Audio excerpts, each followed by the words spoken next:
কি গো? ফুচকা এনেছে সোনা? ফুচকা দোকান বসেনি তো? কটা বাজে?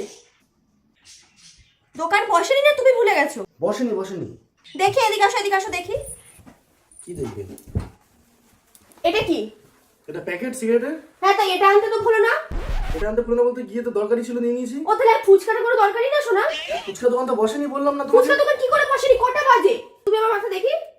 আমার দিবি দিয়ে বলো আমার দিবি দিয়ে বলো।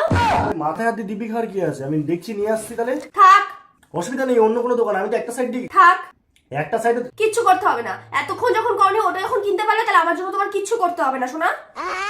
আরে গেটের মধ্যে দোকানটা। থাক এদিকে পোনা আসছে আমার সামনে। বললাম তো থাক। নিয়ে আসছি আমি। থাক থাক বলেছি থাক। দাঁড়াও আমি নিয়ে আসছি। থাক মানে থাক।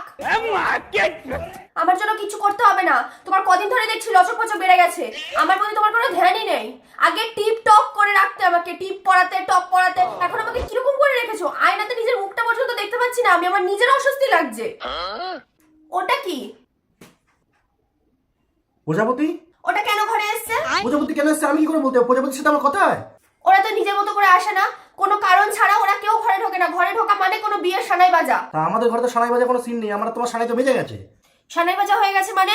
আমার তো চরিত্রে কোনো দোষ নেই। তোমার চরিত্রের দোষ আছে। নিশ্চয়ই করে লটর পটর করে বেড়াচ্ছ, তাই জন্য ও ঢুকেছে। প্রজাপতি আমার জন্য ঢুকেছে? ও এমনি তো ঢোকেনি শোনা। তার তোমার যে ভাইটা আছে দুটো কথা বলে, ওরও বিয়ের ব্যাপার হতে পারে। বিয়ে ও ওরই জন্য ঢুকেছে। বিয়ে করছে, ঝোল বানাচ্ছে মুখ থেকে। আমার ভাইকে নিয়ে কিন্তু তুমি খিল্লি করবে না শোনা। ওকে ওর মতো থাকতে দাও। ছোটবেলায় বলতে কামড়ে ছিল, তাই জন্য এরকম হয়ে গেছে। এই তো কোথায় বলতে কামড়েছিল?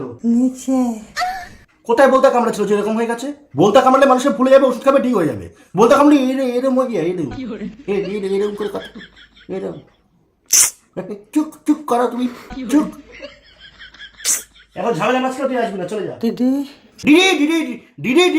দিদি বলো, তুমি ওকে যেতে এখন ঝামেলা হচ্ছে তোমার ছেলে। দিদি এই তুই যা যা। চলে যাবো।